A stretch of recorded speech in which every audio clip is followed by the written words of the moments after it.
ದೈವಮೇ ഒരു ಕರ ಕಾಣಿಕಣೆ. ನಮ್ಮ ಮನೆಯವ್ರ ಮುಂದೆ ನನ್ನ ಹೆಂಡತಿ ತರ ಆಕ್ಟ್ ಮಾಡಕ್ಕೆ ಹಿಂದಿ ಗೊತ್ತಿರೋ ಹುಡುಗಿ ನಾಳೆನೆ ಬೇಕು ರೀ.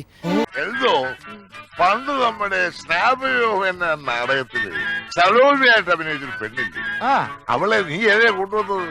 അതെ, അവളെ വേണം. എന്തിന്? നമ്മുടെ കൂടെ സിനിമയിൽ അഭിനയിക്കാൻ. എന്താ അവളുടെ പേര്? അവളുടെ പേര് പോലീസത്തെ ട്രാക്ക് മാറ്റി.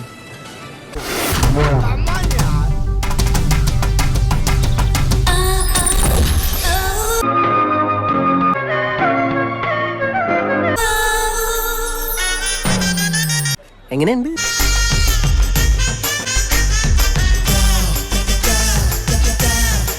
ഇതൊന്നും അല്ല ഹൈലൈറ്റ് ഐറ്റം, വേറെ ഉണ്ട്, കാണിക്കടാ.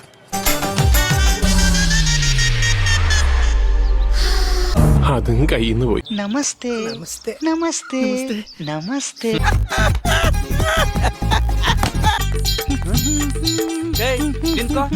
അഹങ്കാരം പറയില്ലട്ടോ. അതിന്റെ കുറച്ച് ഭാഗങ്ങൾ കണ്ടിട്ട് എനിക്ക് എന്നോട് തന്നെ ബഹുമാനം തോന്നിട്ട് ഞാൻ കുറച്ചേരം എഴുന്നേറ്റ് നിന്നു. രാമനാഥൻ വേണ്ട, ലതിക, രാധിക, മണിമാല ഉണ്ട്. ഒരു സംഗതിയുണ്ട്, ലളിത. ലളിത ലളിത ജയ ജയ ലളിത. ഈശോ മറിയ ഔസേപ്പെ, കൂട്ടിലിരിക്കും പുണ്യാള, കാട്ടിലെ പെണ്ണിനെ മാറ്റിക്കോ, പീഡനമാണെ പെണ്ണിലേക്കും ഭീമായോ. എനിക്കൊന്നും ആയില്ല. ബട്ട് എനിക്കെല്ലാമായി തൃപ്തിയായി.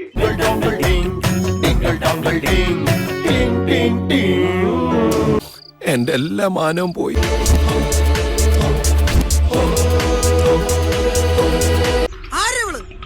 ചോദിച്ച കേട്ടില്ലേ? ആരാ ഇവള്? കണ്ട ഇങ്ങോട്ട് തിരിയടി, നിന്റെ തിരുമോന്തൊന്ന് കാണട്ടെ.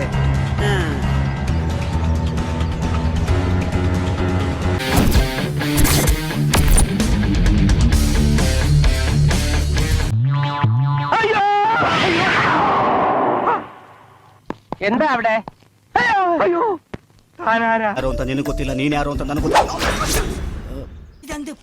ಕಚ್ಚರ ತೆಗ್ದಿದ್ದೀನಿ.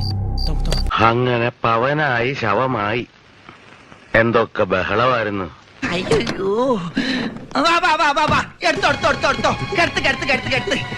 എന്തായാലും പ്രതീക്ഷ തെറ്റിയില്ല.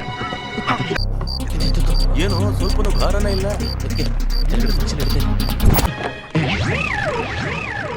ഒരാളെ സീരിയസ് ആയിട്ട് കൊണ്ടുപോകുമ്പോഴാണോ വട്ടം കിടക്കണത്?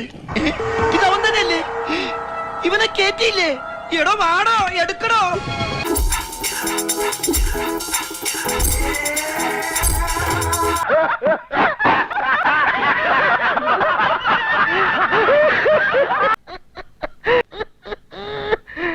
എക്സ്ക്യൂസ് മീ, കുട്ടി വിചാരിക്കുന്ന പോലെ അത്ര വലിയ സംഗതികളൊന്നും കുട്ടിക്കില്ല. ഇതൊക്കെ ചികിത്സിച്ചാൽ ശരിയാവുന്ന കാര്യങ്ങളേ ഉള്ളൂ.